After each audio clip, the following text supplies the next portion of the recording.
Okay, just picture this. You're driving home, maybe the music's on, heater's humming, everything is just normal.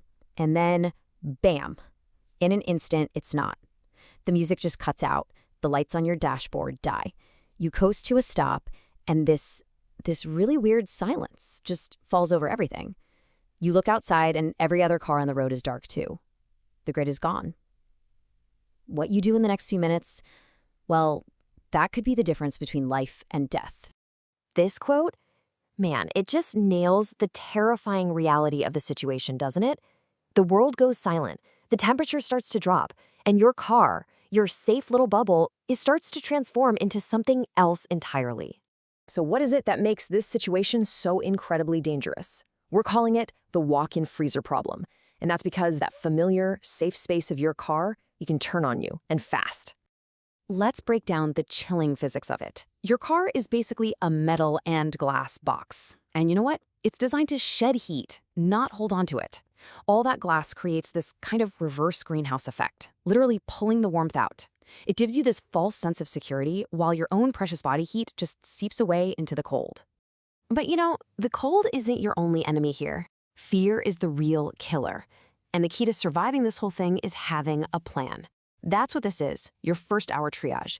It's a simple, clear procedure that's designed to override that first wave of panic and let you take back control. So let's just stop for a second. Put yourself there. That cold dread is starting to creep in. Your mind is racing, thinking of 100 different worst-case scenarios. What do? What is the very first thing you should do? Here it is.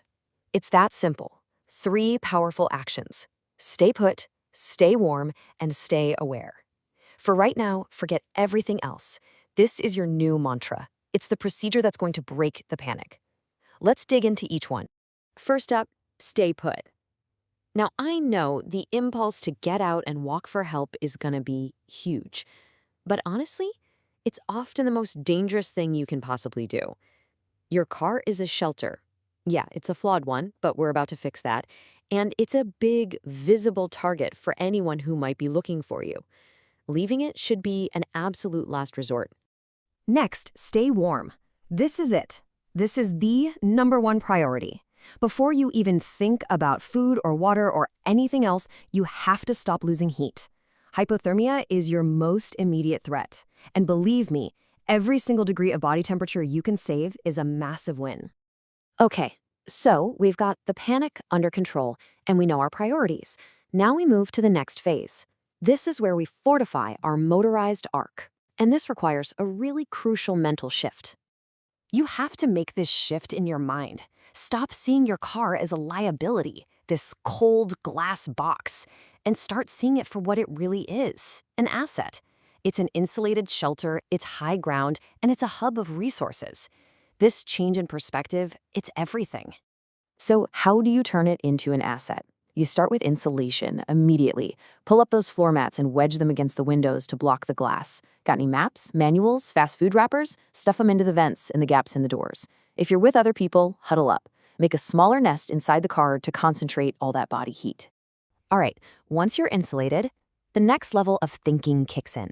This is where it gets really clever. The car isn't just a shelter. It's a complete toolkit, just filled with survival gear that's hiding in plain sight. So here's the point, and it's a big one. You have to completely deconstruct the idea of a car in your head. It's not for driving anymore. It's a box of parts, and every single one of those parts has a potential second use. Once you start thinking that way, you start to see all the hidden tools you've got. You can pry out that shiny headlight reflector. Boom, now you have a signal mirror. Or if it's a sunny day, you can use it to focus a beam of light and start a fire. A sharp edge can slice off a piece of seatbelt, giving you some of the strongest rope you could ever ask for. And the battery is the real game changer here. Look, even if that battery is way too dead to turn over the engine, it almost definitely still holds 12 volts of power. And with a couple of wires, you can create a spark. A spark is the first step to fire. And fire means warmth, it means you can melt snow for water, and it gives you this huge psychological boost. We've covered the immediate actions, the tactics. But as you can probably see by now, this is about way more than just a checklist. It's about a fundamental change in how you look at the problem. So let's just boil this all down to the critical takeaways. Number 1, don't panic. follow a procedure. Number 2, your car is your best shelter, so stay with it. Insulate it first, then figure out your next move. See every part of your car as a potential tool.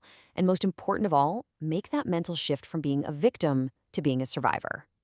Ultimately, it all comes down to this one really powerful idea. It's not a trap, it's not a tomb. Your car is a lifeboat, and it's just waiting for you to take the helm. So, you've survived the first critical hours. You've turned your liability into an asset. You're warm, you're safe, and you're resourceful. The question is no longer if you'll survive, but what comes next. And honestly, even if you never face a dead grid, that question is the real takeaway here. This is all about learning to see the resources that are hidden right in front of you, to find the lifeboat inside the trap. And that shift in mindset, that's not just for survival. That's for being resourceful in any crisis you face.